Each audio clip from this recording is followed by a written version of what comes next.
Hello, everyone, and welcome back to the Land of Brand Laboratory. This is your host and lead Mad Brand Scientist, Holly Chantal.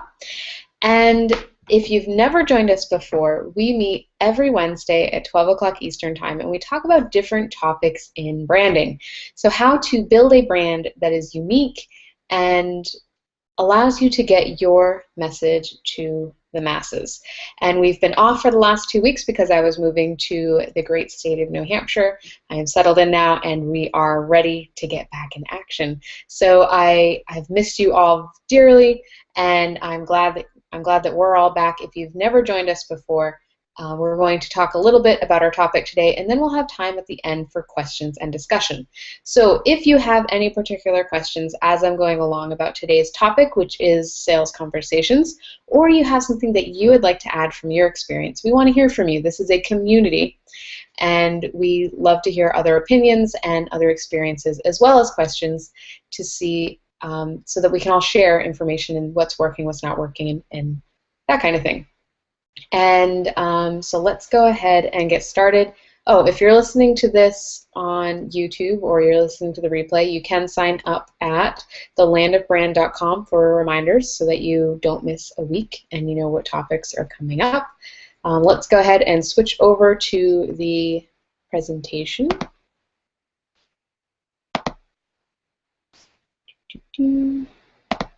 All right. So today's topic, waiting for my computer to catch up with me.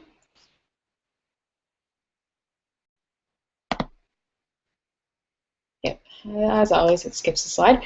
So today's topic is sales calls that you can feel good about and that actually get prospects to say yes. So we don't want to feel icky, we want to feel really good about sales calls, and we want to get clients. So how do you do both? That's what we're going to talk about today. So the game plan is we're going to first talk about why everyone hates selling, the difference between a free strategy session and a sales call and how to combine them, and last but not least, a formula, 5-step formula for the easiest sales calls you're ever going to have. So a formula that you can follow, you can write a script if you want, that is going to walk you through the sales conversation with someone that gets them to yes, while also adding value and staying true and authentic to yourself and your message. So selling sucks for a variety of reasons. Traditionally, sales has been about convincing someone to hire you, convincing being the key word there. When you're trying to convince someone of something, it makes you feel icky. It makes you feel like you're trying to manipulate someone, which is not comfortable and it's not what you want to do. You also have to drone on about your value before giving the price. That's a traditional sales advice, is to not tell someone how much something is until they have been able to see all of the value that you're providing, which again makes you feel like you're trying to manipulate someone. Why can't we just be upfront about our pricing? Why do we have to hide things behind smoke and mirrors? Another traditional sales tactic is to overcome objections. Again, we're trying to convince someone. Someone is objecting to something or they're feeling uncomfortable, and we're trying to overcome that to get them to yes. And that's, again, just not a good feeling. And last but not least, you have to be ready to deal with rejection. Who wants to be rejected? Who wants to have the big old no? It's uncomfortable. That makes us fearful of even having a sales conversation. And what's funny is that if someone says no, you move on. It really is not as big of a deal as you're worrying about it being. But just the idea of being rejected and having something that someone doesn't want is a fearful thing. So that's why selling is just not fun. But the truth is that selling does not have to be icky. Selling can be something that is an expression of your message, an expression of your passion, and is going to allow you to build the business that you really want to build. So if you're a coach, which we do work with a lot of coaches, we also work with other solopreneurs and entrepreneurs, so these questions are still going to apply to you. But in particular, coaches, already have the skill and you may not even realize it. So what do you do on a coaching call? You ask questions to identify the client's problem, what it is that they're struggling with, what's working, what's not working for them, and then you help them identify and choose a possible solution. So by asking questions, you're allowing them to think about and to sit with what the possible solutions might be, what are those obstacles that is keeping them from accomplishing that solution, and then choosing a plan of action. Sorry about that. Because we are in a new apartment, the dogs are a little weirded out when people are walking by. So we just close these blinds. And once they've uncovered the solution, you're going to ask them if they're willing to commit to the solution and then hold them accountable. If we look at a sales conversation, it can be very similar.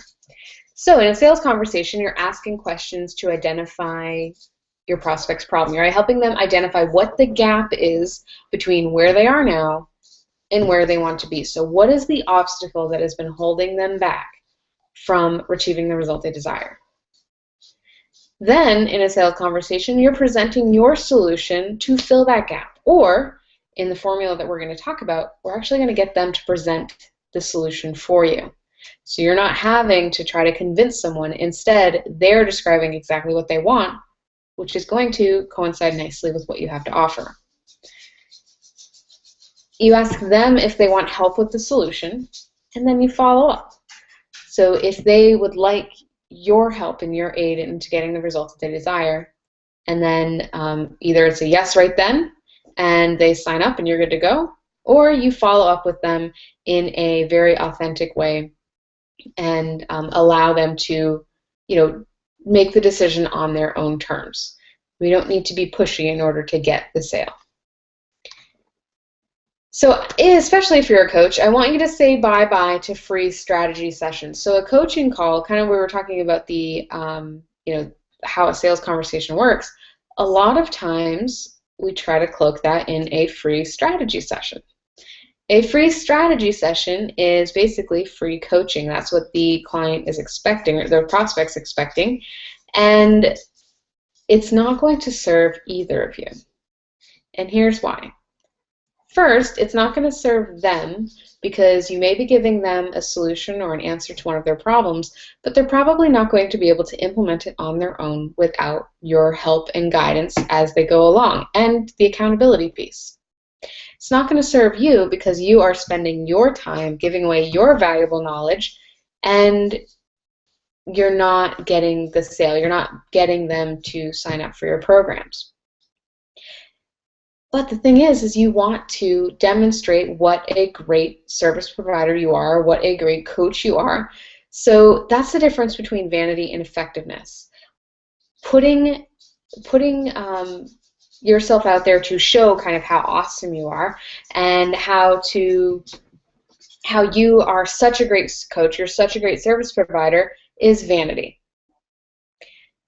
It's not effective. Effectiveness is actually getting someone to take action and pursue the results that they're looking for.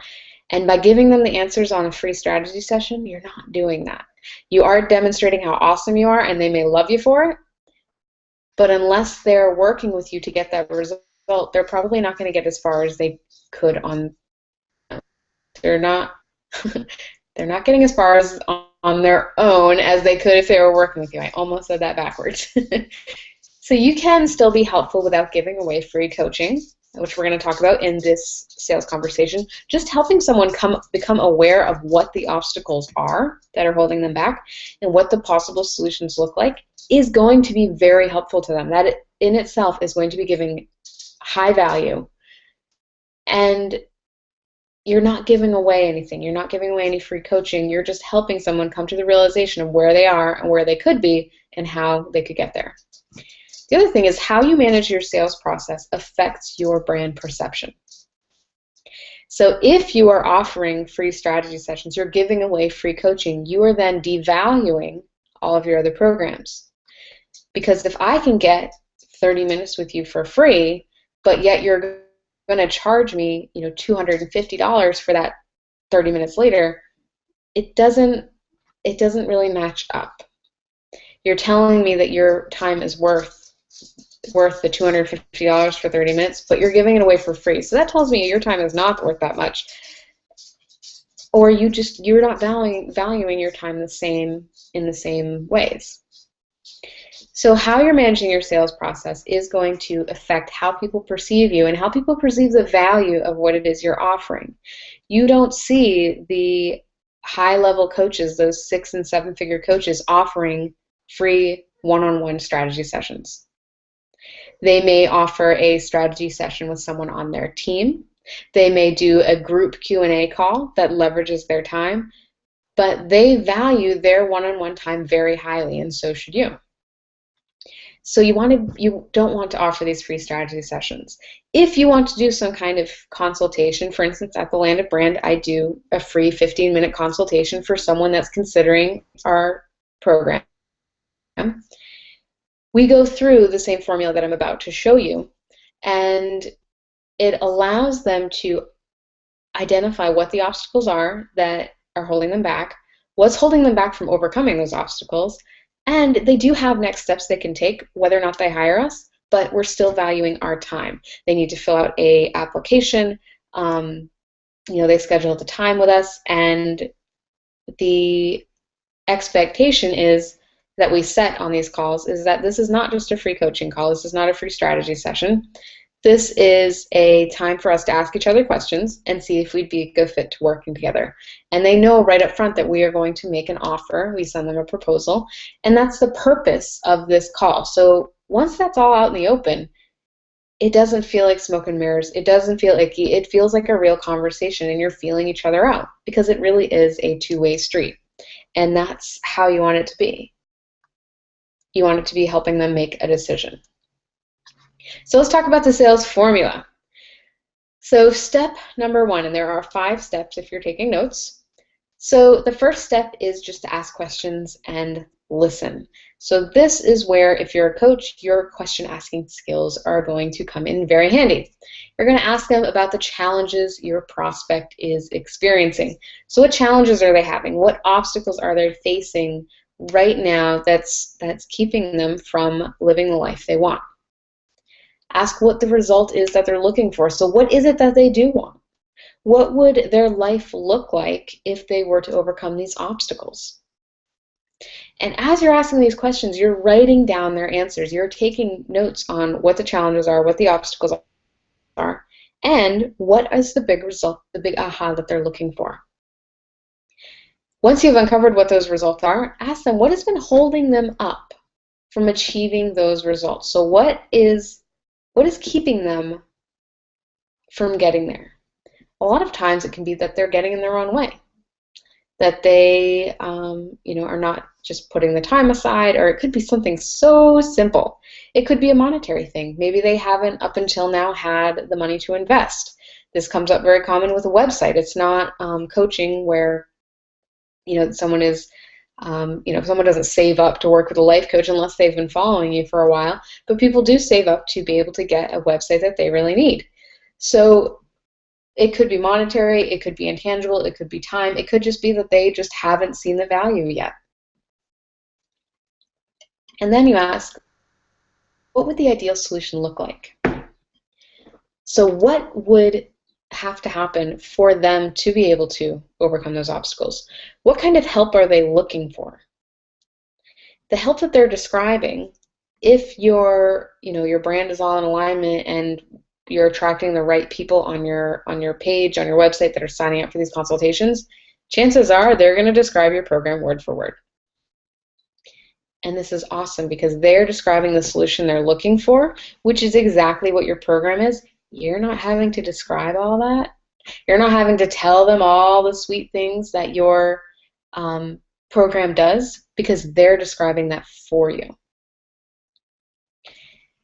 And then as they're talking, you're reflecting and reinforcing the importance of their answers.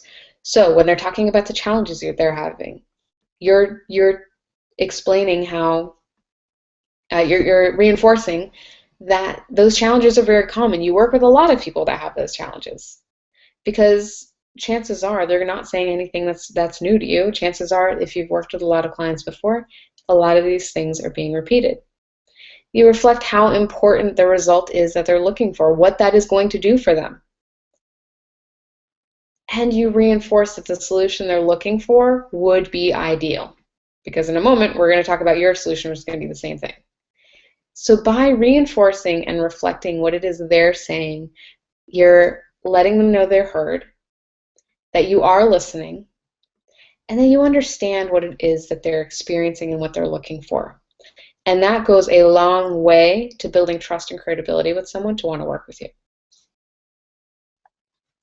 So step 2, after you've let them talk and uncover the problem and solution and everything that they're looking for, you ask permission for them to tell them about your program.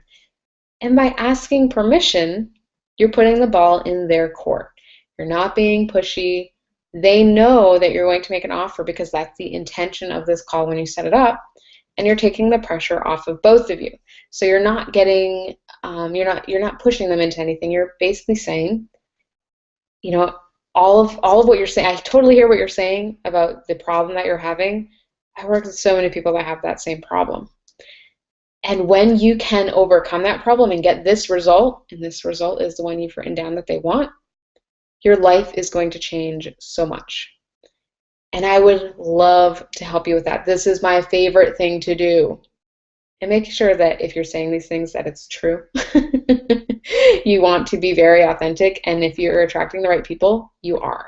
This is exactly what you want to be saying because you want to work with them because you know you can help. So you'd say, I'd love to help you achieve this result or solve this problem. Do you mind if I tell you about our program?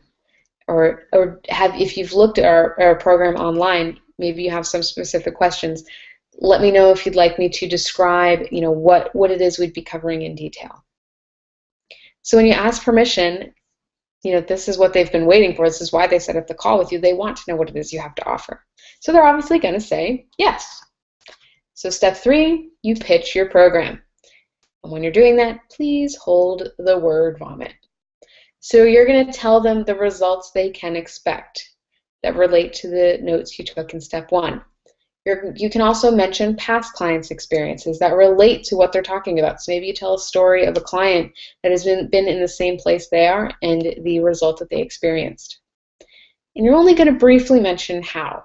So you're not going to say, we're going to meet for 3 months and we're going to have 1 call a week, 45 minutes, and I'm going to give you homework. You're not going to talk about all of those things. You're going to talk about the results. So we're going to work together one-on-one, and we're going to help you uncover A, B, and C so that you can accomplish D, E, and F. To see how that's a little bit different, you're talking about the problems and the results. Later on, you can talk about how it works. If they're interested in the program, the chances are the questions they're going to ask are, okay, how many times are we meeting? How long does this take? Those kinds of things will come later. Right now, you just want to describe the program, the results that they're going to get. And if you frame the program right, they're going to see you as the perfect fit. And they're probably going to be drooling to work with you because you're reflecting back to them the same things they said they were looking for, word for word. So they know you're listening, they know you're a good fit, and they're going to want to say yes. And at this point, you can mention the investment. You don't want to say the price of this program, but you can mention the investment here if you like. So typically when I'm doing these calls and I describe the program, and I'll say the whole package of everything we've talked about is blank, and I give them the price right then. So because that's usually the number 1 question as you are going on about all the cool things you're going to be doing, they're probably have dollar signs going across their eyes saying there's no way I can afford this. So you want to kind of get that right out of the way because it's an awkward question for them to have to ask, because if they can't afford it, they're going to feel uncomfortable. So if you tell them right up front, and I actually put the prices right on my website so that that question is already answered, but a lot of times when I'm describing the program, they think it's a lot more than what was on the website. So you can mention it here, and that kind of just gets that uncomfortable hurdle right off the table. And then step number 4 is now to let them ask questions. So now that I've described the program, what questions do you have for me? And this is where you'll talk more about how it works. This is where they might ask, okay, how many times are we meeting? How long does it take? Do I have homework? How much of a time commitment is going to be? Those kinds of questions. And this is where you're going to hear any hesitations, so you can address them. And I say hesitations and not objections, because the questions that they're asking are usually related to the hesitation that they have. If they're asking how much time is this going to take me, they may be worried about being able to fit it into their schedule. So you want this to be a conversation. You're not trying to manipulate them by saying, this is going to take no time. You want to ask them, this program, typically you're going to be working about an hour or two a week on homework. Does that sound okay to you? Is that going to fit into your schedule? So that way they can say, oh, well, turns out that I have this going on this month. I'm not sure it's going to work. Then you guys can decide if you want to postpone working together, or if you have an alternative or some way to work around those hesitations or those obstacles that are holding them up. A lot of times I will customize our programs based on the situation that the person's in, if there is wiggle room. So that is a decision that you make in the moment, and by having these conversations, you're really able to understand each other and see if it's going to be a good fit, see if you want to make those amendments and that kind of thing. So this is all about having a conversation. It's not about selling something to someone. By having a conversation and empowering them to make their own decision, it's going to be a lot more comfortable. Step number 5, the infamous call to action. So just like in a coaching call where you're asking them for a commitment or a buy-in for the solution, you're asking them if they want help with this problem, if they want you to be the person to help them. So how does this program sound to you? Does this program sound like it would be a good fit for what you're looking for? If the answer is yes, then great. When would you be looking to get started? And then you go from there. Very easy call to action. It's not a, do you want to buy this? Yes, no. It's, does this sound like a good fit? Yes. And if there's a but, yes, it sounds great, but they're going to talk about a hesitation, and then you can answer that. Answer that question that they have, answer that hesitation that they have, allay their fears. If it's still a no, they're still unsure, you can continue to ask questions and have a conversation. If it's really just not in the stars right now, totally fine. Because by not being pushy and not trying to convince someone to do something, you're going to go a lot further to building trust and credibility, so that when they are ready, you're going to be the one they call. So what if you get hesitation? What if it's not a resounding yes? Ask about the elephant in the room. So I hear a little bit of hesitation. What's going on for you right now? What questions do you have that I can answer for you? Be very upfront about it. You'll be able to hear it in their voice. Just ask, what is causing your hesitation? Chances are that hesitation may be the same thing that they mentioned that has been holding them back from getting the result they want. And when you recognize that and you reflect that back to them, this is decision time for them. Do they want help with that? Are they going to allow this hesitation or this obstacle to continue to keep them from where they want to be? They may say yes. They may say, I can't overcome that right now. And that's fine, because if they're not in that space to be able to work through this, they're not going to be an ideal client for you. So you want them to do it when they're ready. But by addressing the elephant in the room, you're not going to let that hold them back unknowingly, or just let them off the hook, because, like I said, a lot of you guys are coaches. You're not serving your client if you're letting them off the hook. But on the other hand, you're also not pushing them to purchase something from you. You're just being a good coach. And if they aren't going to sign up right then, ask if it's okay for you to follow up with them in a certain time frame. A lot of times someone will say, it's just not the right time right now. I actually talked to someone earlier today. Definitely wants to work together. Everything sounds like it would be an amazing fit. We're very excited, but she has so much going on in the next month, it just does not make sense to start right now. So we're going to follow up in a month and see if things look better. So, and when you ask permission, then you're not feeling weird or pushy if you do follow up later, and they're expecting you to. It becomes an expectation that if you don't follow up with them, they're going to forget about you. So ask permission. Again, when you ask permission, you're putting the ball in their court to say no, and if they say yes, then you can feel good about following up, and you need to be accountable to following up because they're expecting it. So in conclusion, sales calls are a lot like coaching if you do them right. So if you're doing a sales call the right way, then you are coaching someone through the process of making a decision instead of trying to sell them something. By asking the right questions, your prospect is going to sell the program for you. They're going to say all the things that is going to be music to their ears, and they're going to actually tell themselves why your program is a good fit. That way you're not having to convince them. When in doubt, shut up. Don't word vomit. Don't go into too much detail. Don't try to convince someone of something. When in doubt, just let them do the talking. And you don't have to be an icky salesperson to have a successful coaching business or a successful business in general. You don't have to convince people. You don't have to be icky or yucky. You can be successful by being authentic and adding value and allowing them to make their decisions and allowing them to explore these options. So that is all I have to say about sales conversations today. I hope that this has been helpful to you. If you have any questions, type them into the chat box, or if you'd like to share your own experiences, you can type those into the chat box as well. There's about a 30-second delay. So while you guys are writing down your questions and putting them in the chat box, I am going to tell you what we're going to talk about next week. So next week is story time with me, how the Land of Brand came to be.